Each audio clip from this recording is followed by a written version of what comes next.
bearers. So we need to raise the bar. We've been doing good, not bad, but we can do so much better if we do it together. So, Shoreline's mission statement, I kind of looked at it and I go, this is really good, I'm just going to go with it.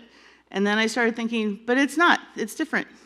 So this is the mission statement I came up for Shoreline Women. Shoreline Women know Jesus and the Word of God, are faithful to Christ and community, and show their love for Jesus to each other and others. So I'm going to tell you what you can expect tonight. First, I'm going to talk about this coming fall, and then we've got coming soon, and then some more worship, and then there's dessert. So this fall, the very first thing that's going to happen will be book discussion. We had book club for many, many years, a monthly book club. We read some really good books. We had a lot of fun talking about them. And but we're going to raise the bar. And we're going to read books that make us think, that inspire us, that bring us to action, that stretch us. It's not going to be monthly. It's going to be between the Bible study series. There'll be a book to read. So the very first book is called The Secular Creed. Ooh, where are my glasses? Because there's no way you're going to read that. It's called The Secular Creed. It's by Rebecca McLaughlin. So this is the back of the book. It says, in this house, we believe that Black lives matter, love is love, gay rights are civil rights, women's rights are human rights, and transgender women are women. So how many of you just kind of went like that? Anybody? Yeah, right? So you may have seen signs like this in your neighborhood. They offer us an all-or-nothing package deal, in short, a secular creed. In this provocative book, Rebecca McLaughlin helps us disentangle the beliefs Christians gladly affirm from those they cannot embrace, and invites us to talk with our neighbors about the things that matter most. Far from opposing love across difference, McLaughlin argues Christianity is the original source and firmest foundation for true diversity, equality, and life-transforming love. So, I don't know if you can see, this is not a big book. So you've got till August 16th to read it and come back here and we'll talk it through. And that's the first book. I don't have a second book yet, but it will be coming. Oops, what am I doing? Sorry. I went to the end of my presentation. Okay, this clicker, not that clicker. So next, this is one of the big changes. We're going to go to one Bible study. The one Bible study aligns with the mission of Shoreline. There's going to be more time if you were someone who went to more than one Bible study. You will have time to go to an anchor group. And it also gives us an opportunity to be in one place together weekly. And Tuesdays are for women. There's not going to be any anchor groups on Tuesdays. Tuesdays are for women. So you won't have to choose between an anchor group and your women's ministry.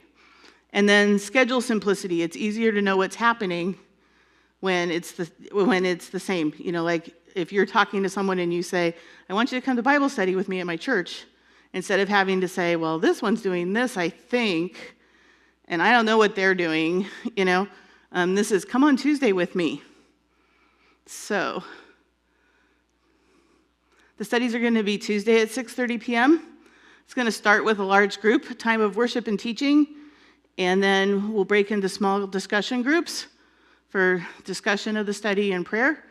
Your discussion group would be same through the study series. We'll switch them up when the series change. There's going to be more and shorter series so that there's frequent entry points. So one of the things that I think is really important is if you're going to binge watch something on Netflix, you're not going to start at episode 4. You want to start at episode 1. And if you've got something that's 22 episodes and they want you to jump in at episode 15, that's going to be, that's just going to be a really hard sell. But if you know that the next study is going to be starting in 2 weeks, then you can say, let's go get coffee this next Tuesday, and you can come with me, or the next 2 Tuesdays, and then you can come with me to Bible study after that. Something like that.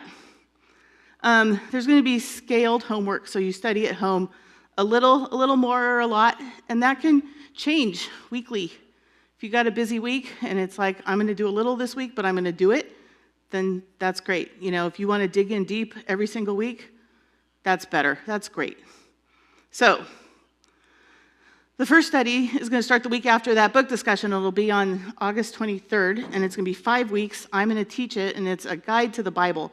And I'm kind of thinking of it as everything you need to know about the Word of God that's not in the Word of God.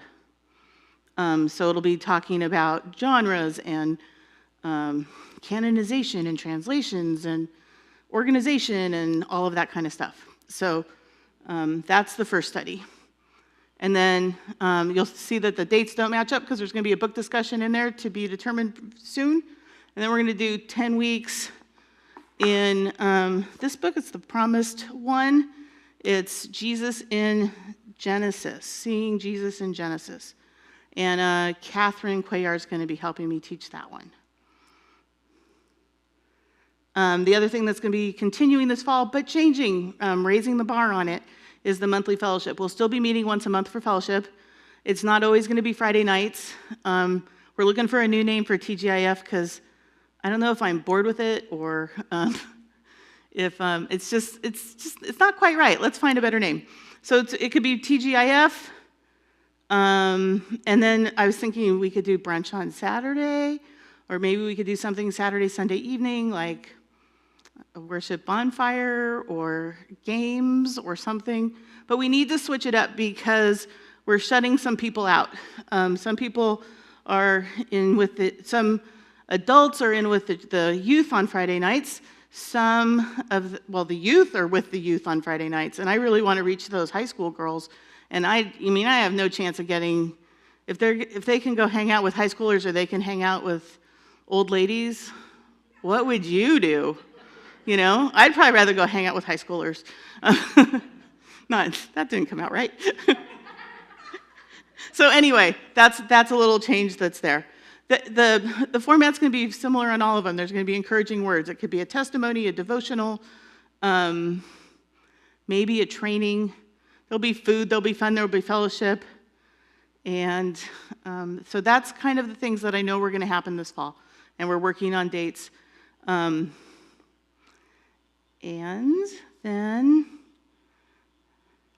this is the stuff that's coming soon. I should have put a question mark because it's kind of coming soon, maybe. And that's because I need to know how you might be used because I can't lead all this myself. And you don't want me to because it'll get boring and everything will be orange. So listen, pray, and offer. And I'm praying too. And then I also need you to know that some of these things, the elders have asked for approval. So there's that issue. So, growing together, I'd really like to see our discipleship going. Remember when Ed talked about who's your Barnabas and who's your Timothy? And so I like to think of it as upstream and downstream, like who's helping you from upstream and who are you pulling from downstream? And so I'd like to and I know I'm not saying it doesn't happen, I'd like to just see it be a little bit more available, that people would I've never been discipled at Shoreline in all that time, and it's just because it didn't happen. So I'd like to just see it be a little more organized, but not in a maniacal, I'm going to put this person with this person, and they will take over the world. Not like that. Just a little more structure to it. I found this great book. I've been discipling a gal this last season, and we found this great book. It's called Growing Together. It's super foundational. But it's a book that when you're discipling someone, you might say, I know them, and we can do these 3 chapters together because of what they cover. But then you might have somebody that you don't know very well, and it's real good to do a chapter a week. So there's that book. And then the gal that I'm discipling doesn't know how to study, And so there's this nice book, it's Women of the Word by Jen Wilkin, and it provides a framework for studying the Word, so we're doing that together. And these aren't required, they're just, I find like they're a really good place to start. I've got copies of them, you can look at them, you can decide, your mileage may vary, but I think it's really good to have a place to start and to think about things. Then, prayer pods is a new idea. I think that it's really hard, for me, it's really hard to walk into a Bible study group and instantly feel like I can tell everybody in there my stuff and all of my stuff. And I'm proposing that we have some training, that we find groups of 3 people that we know we jive with. This isn't going to be your best friend, maybe. It might be, might not. It's going to be someone that you trust, that you're on the same schedule with, that can hear your stuff and will give you good advice. We'll send you somewhere else for more advice if you need to. And that we can grow together and have this tight community there where we can be authentic and work on those things and truly be refined, and not worry about gossip and not worry about having to seem like we've got it all together or not have to hide our struggles. And so that's what the prayer pods are about. So what I would ask, because even like when I first heard about this idea and I was thinking it through, I was like scheming in my head, you know, like, oh, wouldn't it be fun to be in a prayer pod with so-and-so and so-and-so and stuff like that. I think that we really need to pray and get some training and know what we're signing up for and what we're doing. So that's prayer pods. I'm also looking to have, it kind of comes alongside the prayer pods, a counsel, care, and prayer team. And these would be some women who are trained, who have training in biblical counseling and would be available to pray with people through their hard things, and in a very confidential and like even as leading women's ministry, if I'm not on the counsel, care, and prayer team, I wouldn't know what they're doing. Because there's things that are that serious that we just don't, we need to pray, but we don't need everyone knowing and people feeling like they can't come to church because everybody knows what's going on and they feel like they're going to be judged for it. So that. And then the last thing that I'm excited about is there's going to be a new and revamped Shoreline Women newsletter. And so that's going to be a place where like the prayer pods will get some questions to talk about the next time they meet. And back to the prayer pods, a lot of that might be done through text messages. You might meet once a month. Text messages might be perfect, and that's all you need. I found this really great app that you can like talk text messages to people, like a walkie-talkie. It's really cool. But anyway, so that's back to the newsletter. So there would be, things for training, things for the schedule, requests for different needs. You know, like that's where you would find out that, you know, like we're looking for somebody to host, what? Clean a house, yeah. Yeah, help people move, but it might also be like that, you know, like we're looking for somebody to host a TGIF or take care of bringing the lettuce when Jenny can't do it because she likes to do it. So then I'd like to see community outreach clubs. Oh, my computer went to sleep.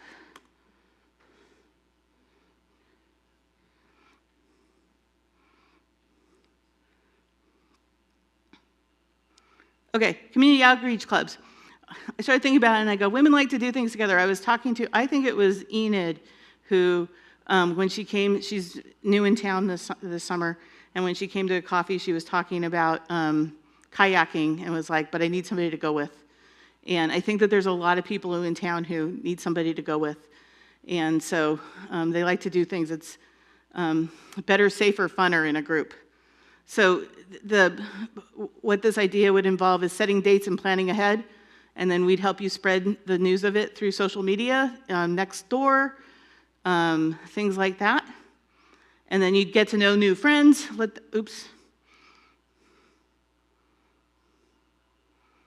I think we're right there. Get to know new friends, let them see Jesus in you, and then you can offer to pray, invite them to church, to fellowship, and that kind of stuff.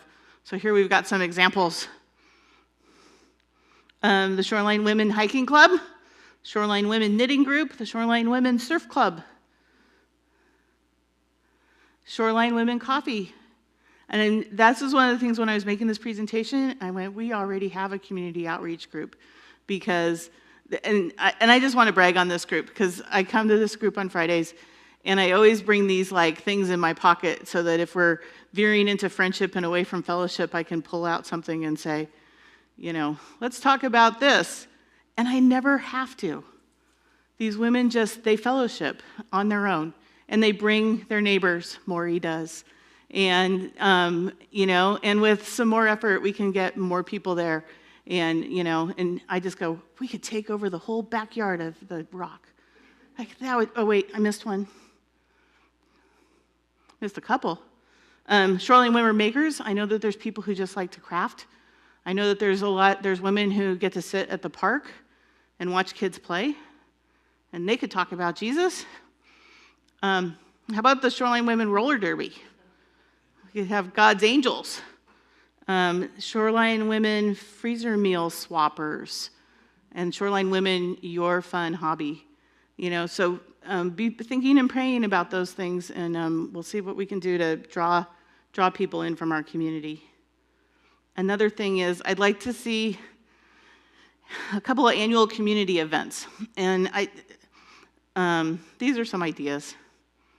And I don't know, I know, like, you know when you know that that group always does that? Like, Cayuga School always sells Christmas trees. And there's the Women Fishermen's Association, and they sell, like, albacore enchiladas or something. You know, and that's their thing, and you know it. I want when they think of Shoreline Women, I want them to think of if it's our clothing exchange, if it's a fundraiser race, if it's a craft sale, whatever. But it's to get people to church, to get people around church people, and let them see that, you know, like we're not scary, and that we love people. And then, so there's kind of that kind of hard thing. And then I'd also like to see maybe something softer. And to tell you the truth, I'm like really kind of stuck on this because all I could think of is teas. And I'm not real sure that that's the right idea. But so we got spring tea, mother-daughter tea, Christmas tea, women's tea. We could do a tea with our pets. That might be fun. That might actually be, that just popped in my head. We might actually get a lot of people here to, what? Wouldn't it? They could like dress up their dogs. It would be ridiculous, but I don't know. Well, we got to pray about that. Anyway, so I'm just back to our mission statement. And so Shoreline Women know Jesus and the Word of God, are faithful to Christ and community, and show their love for Jesus to each other and others. And I think that we can do that together. So this is next steps. You can scan that QR code in front of you, and right at the very top, there's going to be one that says, "Hey, lady," and it'll take you to a page where there's some things that you can do. And so if you want to join the book study group, the book discussion group, Bible study, I don't know what I said, Bible study group, book discussion group, sign up for the women's ministry emails. If you think you get them now, you're not going to get the new ones. So make sure you sign up. And then email me and tell me if you've got questions, if you've got a skill that you don't think I know about. There's so many holes here. We need somebody to work on fellowship events. We need somebody, we need worship people. I just found out somebody at church that I've known a really long time plays guitar. And I was like, fortunately it's a dude, but it's what it is. So that's, you know what? I'm not done. I forgot. I'll wave at you. I totally messed up. Yeah, I'm not just letting you sit there and be like, what's she doing? So I'm trying to anticipate I tried to anticipate a few of the questions that you all might have. And so I thought we would start there. and go from there. So the Bible study, the one study, is to keep us in line with the mission of the church, to get us into anchor groups, and that we can all be in one room. That, like right now, if you look around, you know who was here. You know who didn't hear what Robin had to say. But if I did this twice, you wouldn't know. And so that's a big advantage of one study. We're putting together a team of teachers. I'm working on the first two studies. That doesn't mean you may not hear again from me in it for a year, because we've got deep teachers, and there's also women that I want to develop as teachers. And so don't think this is turning into the Robin show, because Robin doesn't want the Robin show. So teachers will rotate, share teaching responsibilities. There might be a book to purchase, there might not. There might be handouts that you need to print. It's going to be different for every study. The Genesis study, there's a book. The Guide to the Bible, there won't be a book. The books will always be available in Books for Sale, and I'll also get you links. So that's Bible study.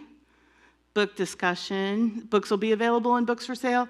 I also always try to find books on Hoopla, because that's the digital format from the library, and they're free.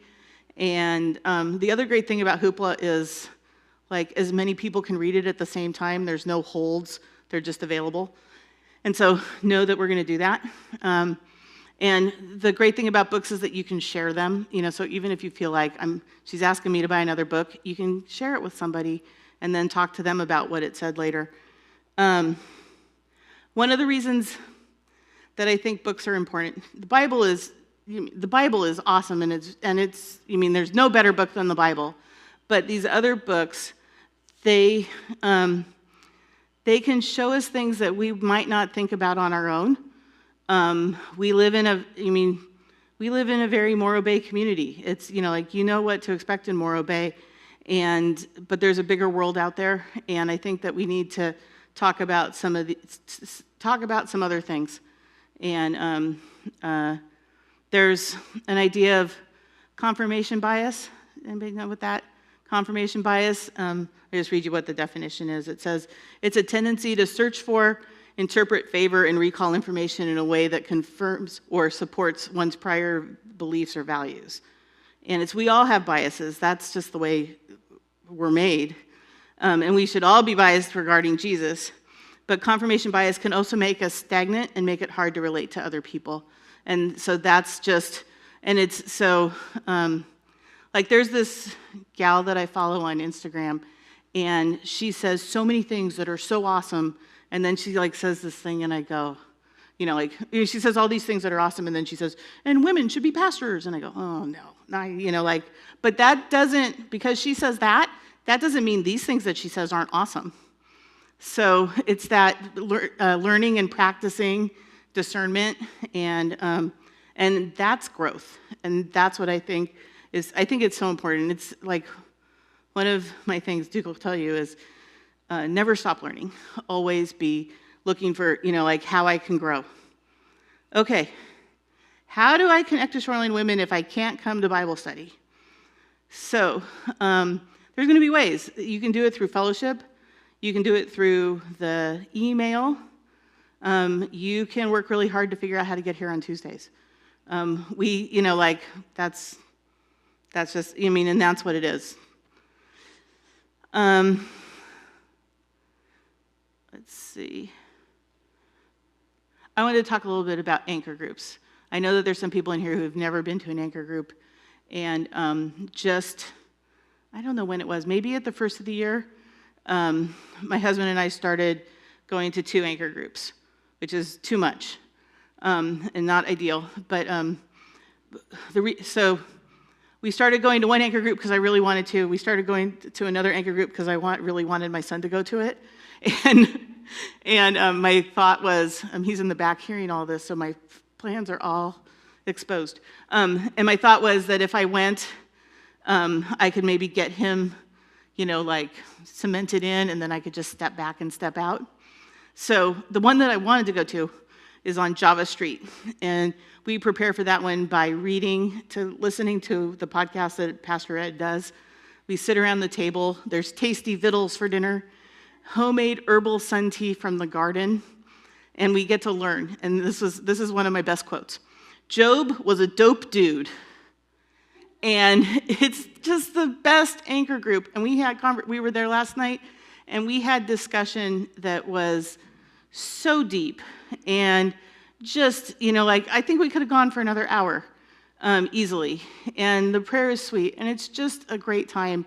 And they're my people. And then at 13th Street in Los Osos, I get to be a part of a family. And there's activity and love, and there's treats, and there's craziness. And we read and dig into Genesis. There's questions, observations, discussion. And it's this gentle deepness. And I get to pray with a 2-year-old. And I don't get to pray with 2-year-olds anymore, And it's just cool. And so there is such value in these groups that are crossing generations, that have men and women in them, that are the life of our church. And so if you're sitting there and you're having negative feeling towards anchor groups, I just would encourage you, try them, come and see. And I would just, it's hard because I know that the more people that come to an anchor group, the more of a chance that group gets to multiply. And I welcome it. I go, if this is good, it could only be better. So that's anchor groups. Somebody just signed up for the mailing list. I'm very happy. So anyway, whoever did that, good on you.